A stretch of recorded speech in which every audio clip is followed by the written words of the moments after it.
Welcome back to the Discount Property Investor Podcast. Our mission is to share what we have learned from our experience and the experience of others to help you make more money investing like a pro. We want to teach you how to create wealth by investing in real estate the Discount Property Investor way. To jumpstart your real estate investing career, visit freewholesalecourse.com, the most complete free course on wholesaling real estate ever. Thanks for tuning in. All right, guys, welcome back to the Discount Property Investor Podcast. I am your host, David Dodge, and it has been a couple of weeks since we have launched an episode, so I'm excited to get back at it. And today I got a special guest. I have a friend and a fellow real estate investor who I've run into at countless real estate events and masterminds. But I've really never had a good opportunity to just sit down and talk with this individual. So I'm really, really excited to pick his brain, learn about what all he's been up to. And I know you guys, all the audience, the viewers and listeners are going to get some value out of this too. So with that being said, I want to welcome Derek Dombeck to the show. Derek, how's it going, brother? It's awesome, David. I was thinking the same thing when you and I were chatting pre-show here. We see each other at different events and we have friends in the same circles, but we've never broke bread together or had an adult beverage that I can remember. So this is going to be fun. That's right, man. Well, I'm excited to have you on the show. And again, I've run into you at several events, probably 4, 5, maybe even 6 at this point. And we were talking before we hit the record button here, and we're going to be together next month at an event down in Florida. So we're going to get to see each other again at that point. But with that being said, Derek, I want you to, if you don't mind, tell us a little bit how you got started in real estate and when that was, and then wrap that up with what you're doing these days. Well, I think real similar to many of your listeners, I just bought a fixer-upper, a couple rental properties back in 2003. I had a construction background. I've got a PhD, a public high school diploma, so I'm highly educated. But I always had a work ethic, right? So just pretty much how my parents raised us.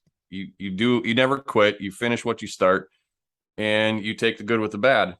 So the first few years, 2003 through 2006, things were great. We built up a portfolio while we were working a full-time job, and we had about 29 doors, but I live in the middle of Wisconsin, so we're in the upper Midwest, but we were also buying properties in Florida and building new construction properties. And back when I thought I was just a genius, which I was not,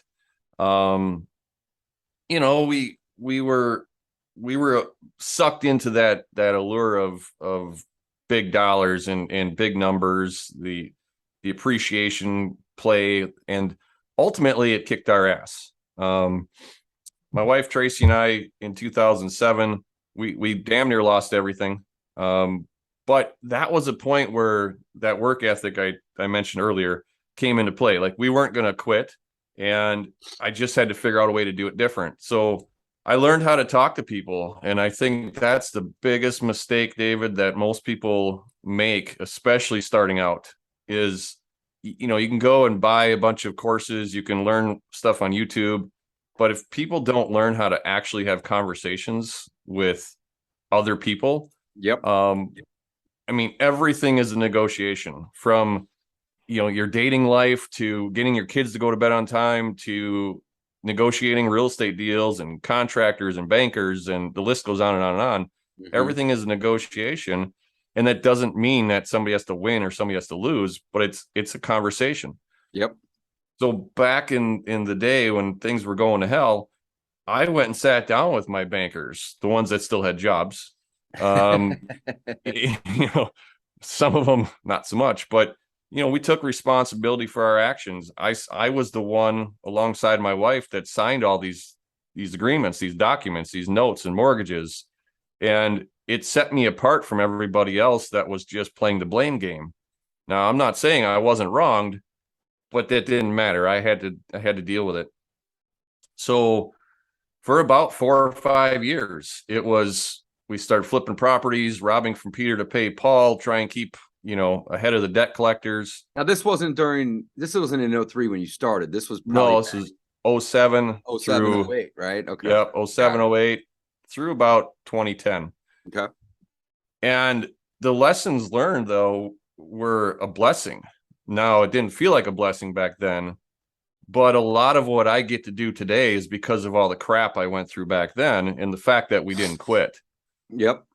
So when we got to 2010, 2011, at that point, I mean, there wasn't a bank that was going to touch me anyways. So I learned how to get creative and structure deals in other ways, which now I feel like is the best way. To me, a bank should be secondary, because I had no control over my business when I was using banks. And when they decided to change the rules, my business faltered. So today, I can honestly say we hardly ever use a bank for anything. We also, as I met my current business partner, his name is Jeff. Jeff had been raising private capital for all of his deals, and he started in the early 2000s as well, but had never used a bank. And it was a different mindset for me. Took me a little while to wrap my head around it, but a lot of it, if your listeners are newer to the game or have been in this for a while but never used private money, it's shifting your mindset on how you think about using private money, to the degree of you're not asking for a loan. You're giving somebody an opportunity to use their money and get a great return secured by real estate. I love that. You giving them an opportunity versus asking them for money. That's a great point. Love that. It's just a mindset shift is all it is, but it's really important. So we got to the point, Jeff and I, we were flipping houses, holding rentals, and Jeff he dabbled in lending a little bit before I met him, but we got so much capital that we didn't have enough deals to keep it busy. And we didn't want our investors to leave us and go somewhere else with their money.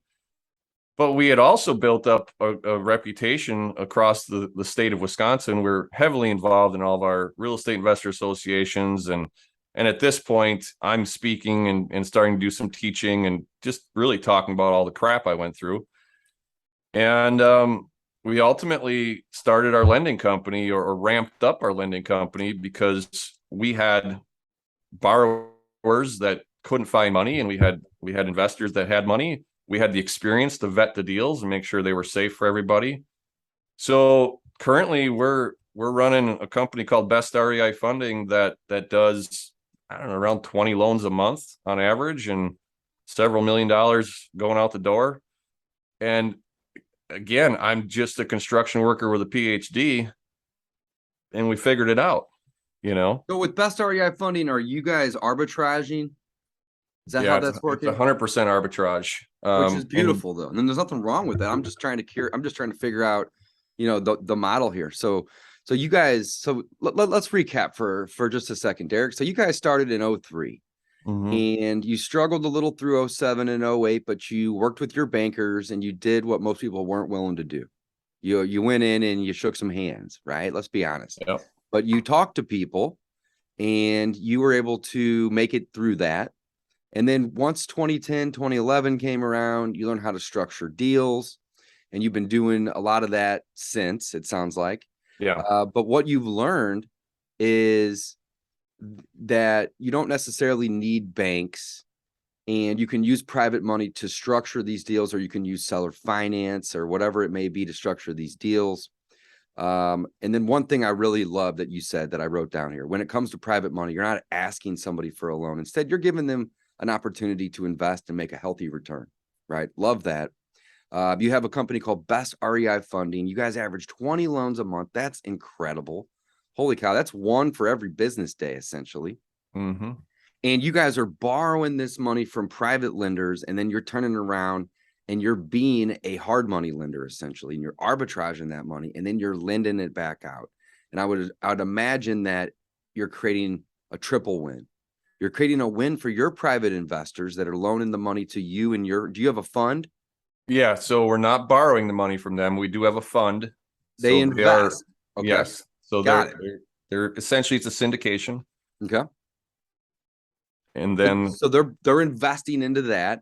So they're winning because they're getting a healthy return, right? And it's backed by the real estate that the funds own, that fund is lending on or owns, which is awesome. You're winning because you're helping people and you're making a profit along the way. And then the end borrower, right? The consumer here is winning because they're getting to avoid a bank. They're getting a lot less underwriting and they're getting speed by getting to work with you and your fund. Triple win.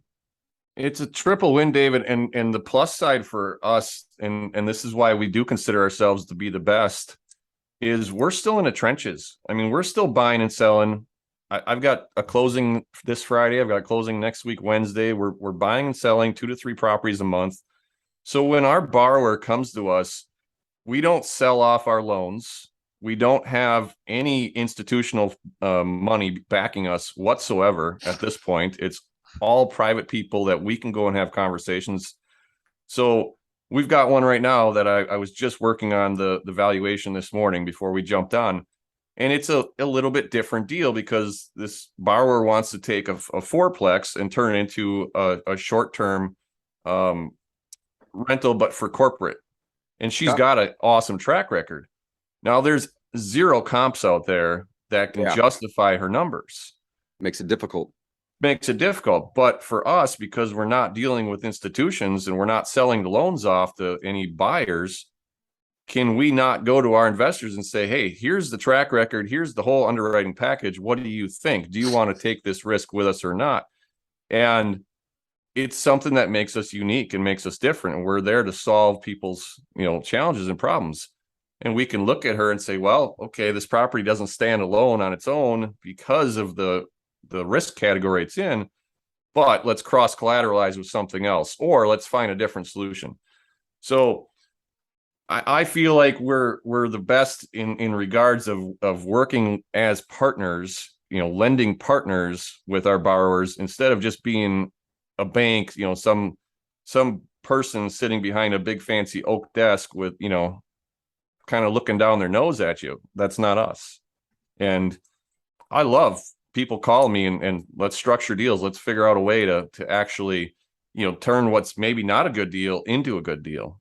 And we do that with our borrowers a lot as well. Man, that's awesome. That is fantastic. So where all are you guys investing? What parts of the country, what cities, what states, and where all are you lending? So our borrowers are in the state of Wisconsin. We don't go outside of state lines as far as our hard money loans. We do some transactional funding in other parts of the country. I mean, we literally could do that anywhere in the country.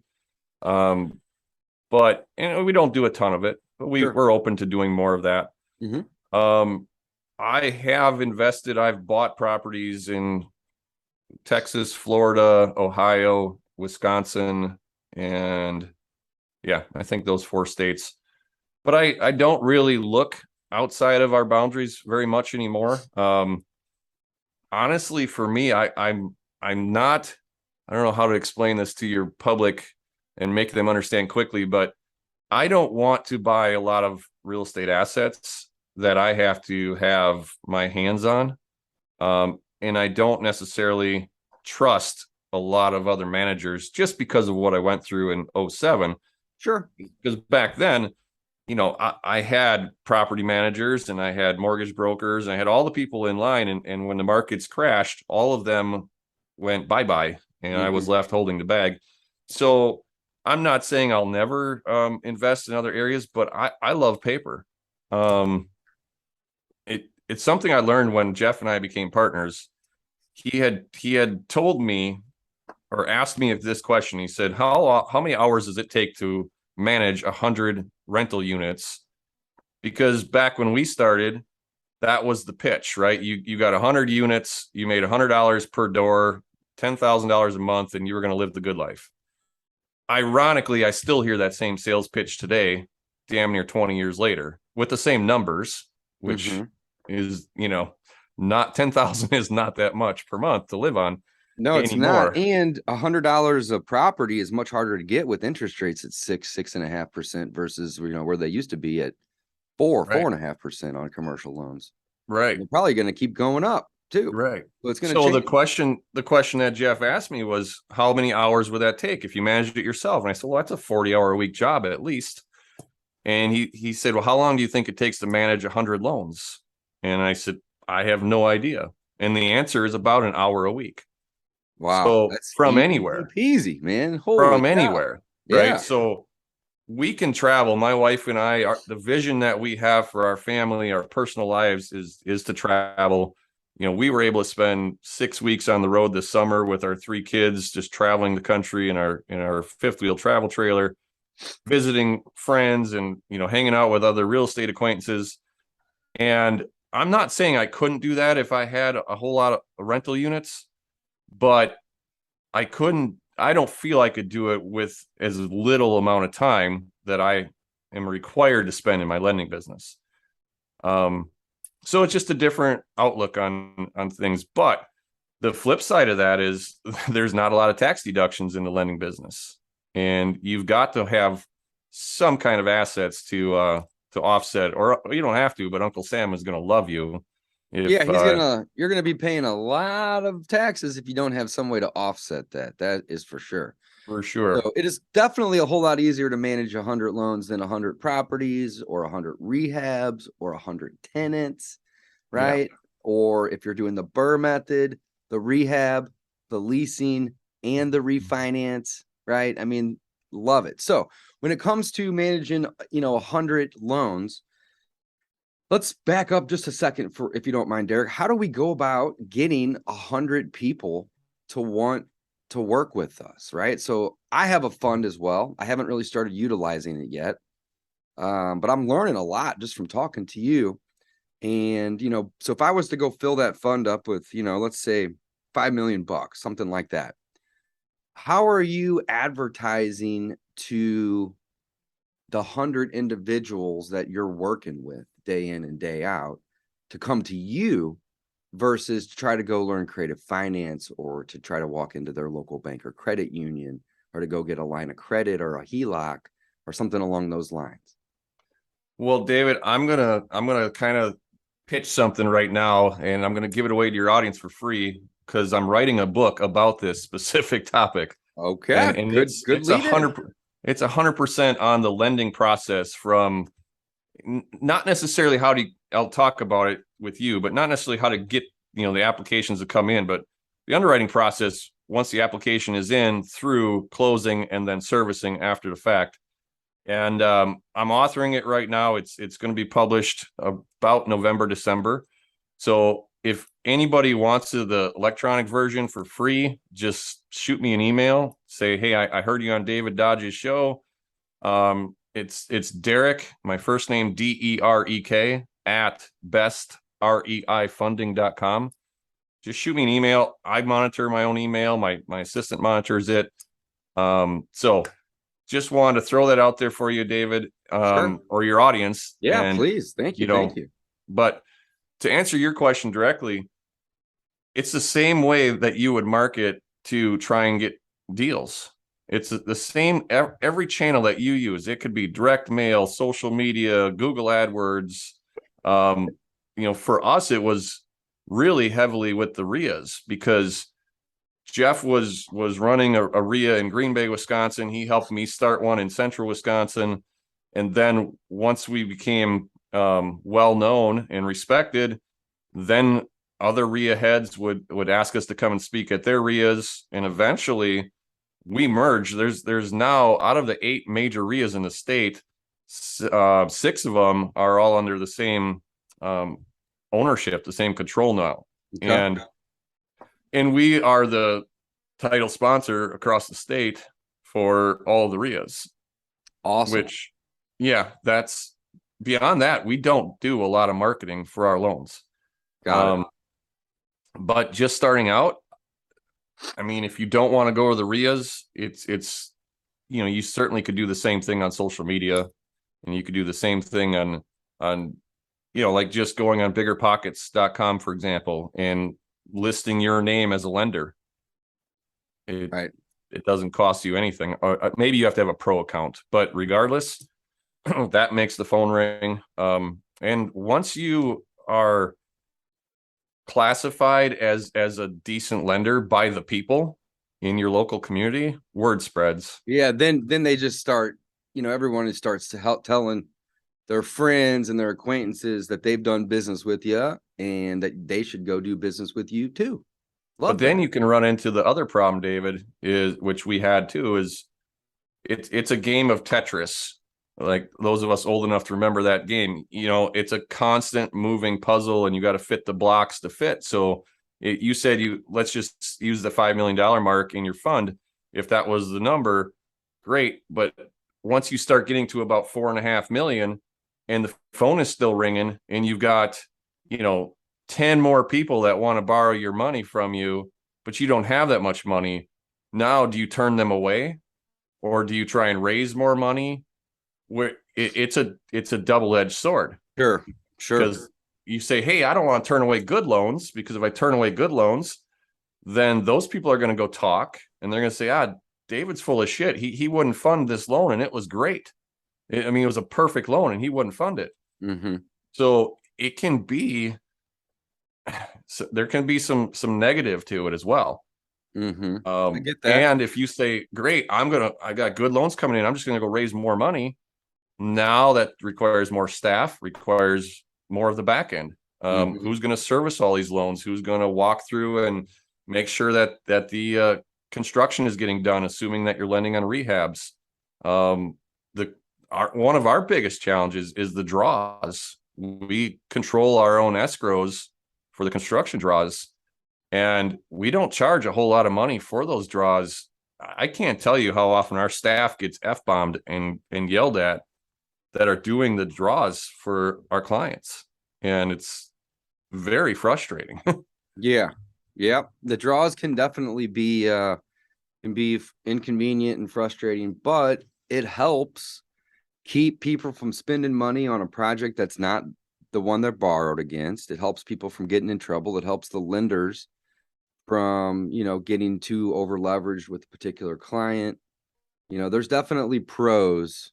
Oh, it has to be in place. It's got to be in place, because if you just hand somebody 50, 60 grand for a rehab, can't do it. You're not managing or monitoring that what they're spending that money on. The risk goes through the roof.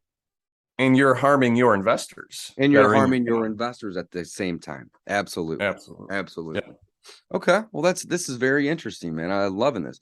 Derek, I'm noticing you had given us the email, derek@bestreifunding.com. Looks like I have another one here, derek.dombeck@bestreifunding.com. Which is the right one?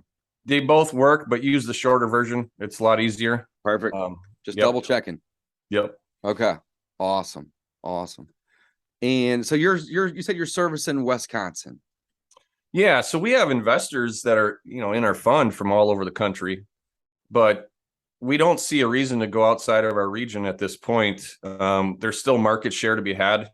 We really do feel like we could probably double what we're doing and not leave the boundaries of our state. And I think it's important as a lender to stay where you've got your finger on the pulse. We know all the foreclosure laws. We've actually, David, what do you think is a good default rate? I mean, an acceptable default rate. If you were doing 200 loans a year, how many would you expect to default? Man, that is a great question. I don't even know where to begin. I mean, I would think a small default rate would be around 2 or 3%. I'm just guessing here. Yeah. So about 6. Yeah. So if you're doing 300 loans, somewhere between 4 and 6-ish. Yeah. So we've foreclosed and taken back 9 properties in the last 10 years total. That's it. That's less than one a year. Yeah. Now, that's not to say that we don't have some challenged loans, but what I mentioned earlier about working as a lending partner and being there to help our clients solve their problems is how we keep that default rate so low. And it's important for your listeners, if they're borrowers of hard money or they're borrowers of private money, like, take care of your lenders. No matter what, if you end up taking losses, you take losses. You fall on the sword. Because if you take care of your lenders, they will come back. They'll take care of you. We've had people that had challenges, divorces, COVID, all these different things, right? But they made us whole. And then they come back for the next loan. We're going to work with them, you know? Mm-hmm. So I think that's something that hardly anybody ever talks to, you know, especially people that have not been in the business for more than, you know, 3 or 4 or 5 years. Man, get to know your lenders on a personal level and be real with them. The worst thing you can do is stop communicating with your lender. Like, That's the worst thing. Absolutely. because if we have to make assumptions, it's just, we're going to assume the worst and we're going to turn it over to the attorney and we're going to start a foreclosure because we have no choice. We have to protect our investors, Sure. you know. But man, if your listeners get anything away from this conversation today, it's just take care of your private money, take care of your private lenders, your hard money lenders, whoever, and your banks, like wherever your money source is coming from. And for God's sake, just do not stop communicating. It's just it's death for sure. Yeah, communication is so important. It is so important. And I cannot emphasize that enough. You know, communicate with your lenders, communicate with your contractors, communicate with your title company, communicate with your own internal team, and, you know, communicate with anybody and everybody. If you're wholesaling, communicate with your seller and your buyers, and do it a ton so things don't get dropped or left behind or screwed up. And yeah, I cannot emphasize that enough. That is such a great point. You got to communicate. You know, people that get into this business and think that they're going to be able to do it all from, you know, from their part-time or something like that, you know, and they're not willing to talk to people or go to meetings or create, you know, relationships. It's going to be an uphill battle for those folks. So really, really definitely agree with what you just said there. That was actually the biggest mistake that my wife and I made the first half of our investing careers. We would go to events and we would go to seminars, but we never built a network. And after I met, you know, my current business partner, Jeff, and we started embracing going to the same events, but really talking with people. Again, I said it earlier, learn how to communicate, learn how to talk to people. That led us to what we have today. I mean, we currently run 3 national mastermind groups. We run a conference annually, and all of that came about because we were putting ourselves in the path of, you know, how do I put this where it won't sound a little weird? We were almost steering fate. Yep.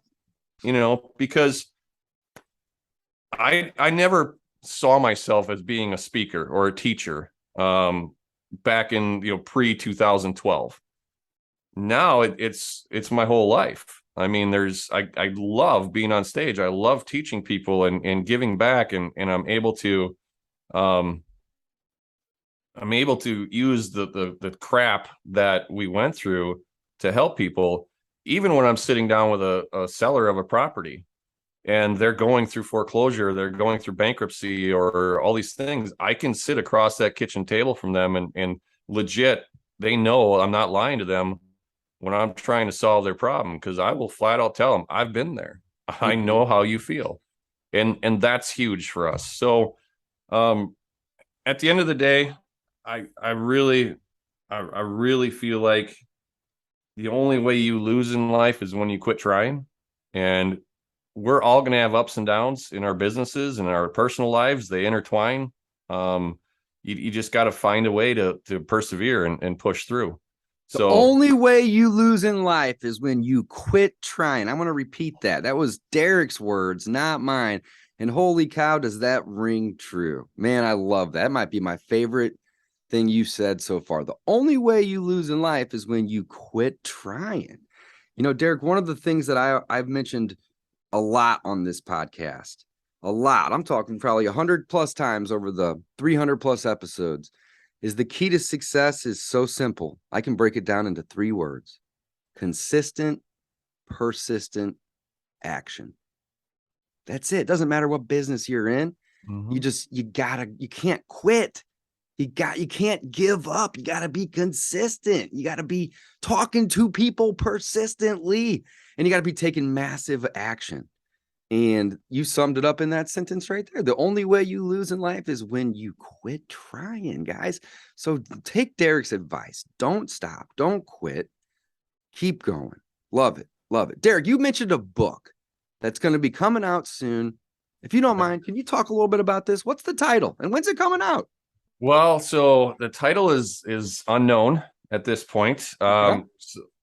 This is another one of those things. I was at an event. I met a ghostwriter. We said, "Hey, let's write a book together," which means she's doing all the work, and I just have to answer a bunch of questions. That's the way I like it.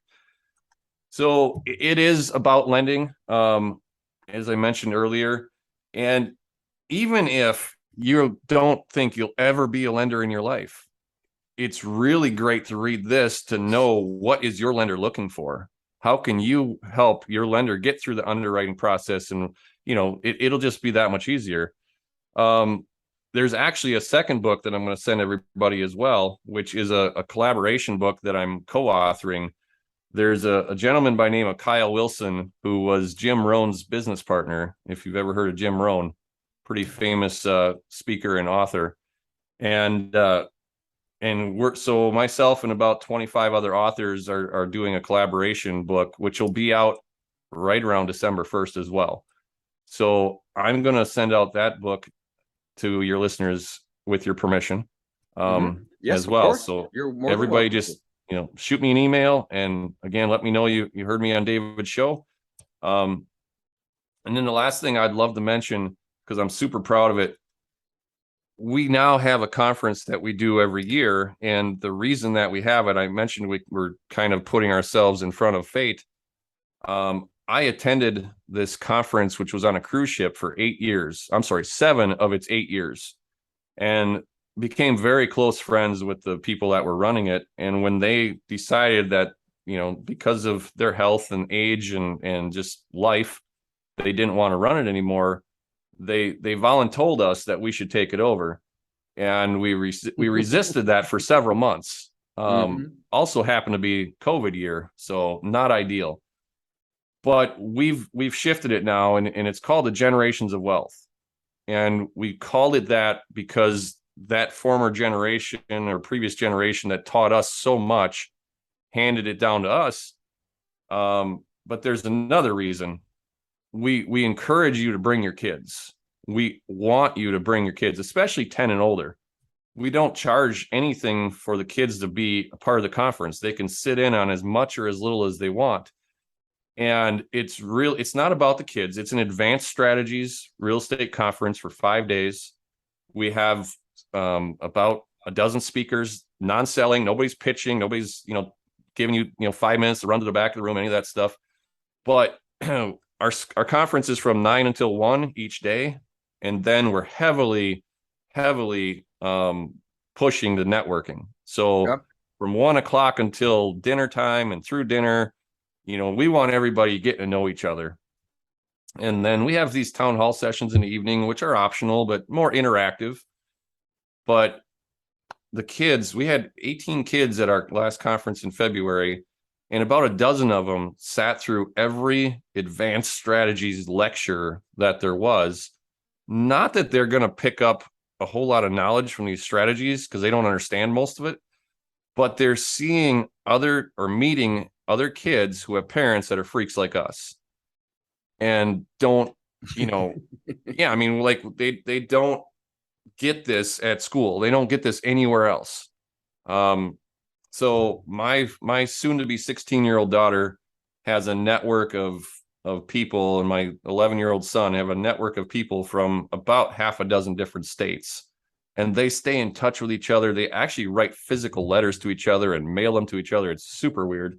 But it all happened because, we put them in an environment where they feel comfortable. And so Generations of Wealth, it's GOWvoyage.com, February 2023 in Cancun, Mexico. I'd love to see any of you there that think that taking your business to the next level with some advanced strategies and then, doing what I didn't do. build a network. I didn't build a network the first half of my career, and now I know what a mistake that was. So, man, I love it. This has been a great podcast. Derek, can you say the name of the website again? GOWvoyage.com. Am I saying that right? correct. Yes. That's G as in goat, O as in Oliver, W as in window, voyage, VOYAGE.com. I say that right? Correct. All Yes, right. sir. And is that an annual event, or or do you do it multiple times a year? Because you had mentioned a minute ago that you run multiple events. Well, that's an annual event. And from that same cruise that I went on for years, we started the Circle of Trust mastermind. And initially it started with just a group of friends that we all, saw each other occasionally. And we decided, hey, let's get together every 6 months, rent a really nice house somewhere different, go see the world together, but collaborate and help each other with our businesses. And that has blossomed into 3 groups like that now, where we go to places like we're going to St. Martin in December, and I think we're going to Gulf Shores, Alabama in October, and we go really cool places. But I got 2 rules, and the rules are very simple. I don't allow anybody from my local network, or I'm sorry, my local market. And the other rule is, people have got to come and play full out, and they've got to be vulnerable, and they've got to be willing to help give as much as they take, help as much as they're being helped. So, yeah, that's been a really awesome thing that, again, I never had that in the back of my mind years ago, but it's a blessing that I've been given to be able to host and oversee these masterminds. Man, I absolutely love it. This has been a great podcast, Derek. I'm so glad that we got a chance to connect. Like I said in the beginning, man, we run into each other several times at these events. And like, you had said, we hadn't really had a chance to break bread or have an adult beverage quite yet, but maybe next month we'll get that opportunity. And man, you've shared all kinds of really interesting things and given a ton of value on this show. And I'm loving it, man. I got a fund, 2 of them actually created that I haven't really done much with. And after talking with you, man, I'm excited to go raise some capital for my investors. And I have a whole different mindset now. I'm not asking them to loan me money. I'm giving them an opportunity to make a healthy return alongside with me with low risk, because it's going to be backed by real estate. And I'm going to be the one vetting most of the deals anyway. So it just seems like it's a no-brainer. You got a book coming out. Guys, you can get more information about that by emailing Derek. And that email is derek@bestreifunding.com. Love that domain, by the way. And he's also running events, guys. He's got the Circle of Trust Mastermind, and he does an annual event, GOWvoyage.com. You can learn more about that one as well. So, Derek, one more thing before we wrap up. If you could sit down with yourself when you first got started, you today, and you back in 2003, what would you tell yourself? I'm going to keep it real estate related. Yep. No, I would tell myself, learn how to control property without necessarily owning it, using options, using leases.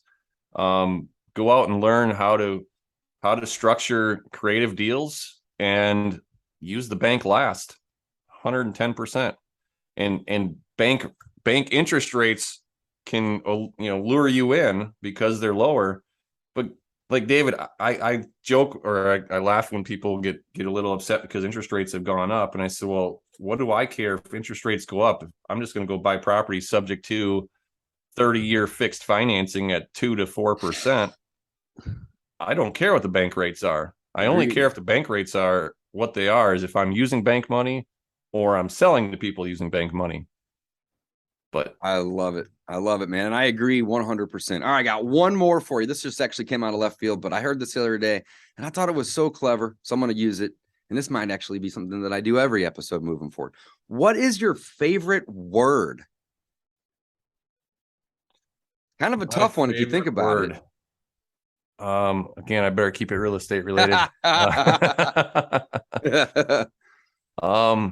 Integrity. I love that word. I love it, man. Well, Derek, it has been an absolute pleasure getting to sit down with you, learn a little bit more about you and your business. And you've given us a ton of value. Guys, if you want to learn more about Derek's book, go send him an email, derek@bestreifunding.com. If you want to learn more about his events, his annual event, go check out gowvoyage.com. And Derek, again, thanks so much for coming on the show today. I look forward to connecting with you more when we get a chance to see each other. What is that, about a month out? You better try about 2 weeks out. Oh man, it's coming up that quick, huh? I better double check my calendar. Yeah, for sure. I love it. Well, Derek, thank you so much for coming on the show today. Guys, don't forget to check him out. Send him an email. Go to his website. He is a wealth of knowledge. And, I can tell you just from running into this guy at events that he's a go-getter. The people that I see over and over and over again at the events that I love to attend, they're the real deal. And Derek, I have to say, without knowing you that well, I would be more than comfortable saying you're the real deal. You're giving value, you're helping people, you're teaching, you're doing deals, you're raising capital, you have a fund, you're lending it out.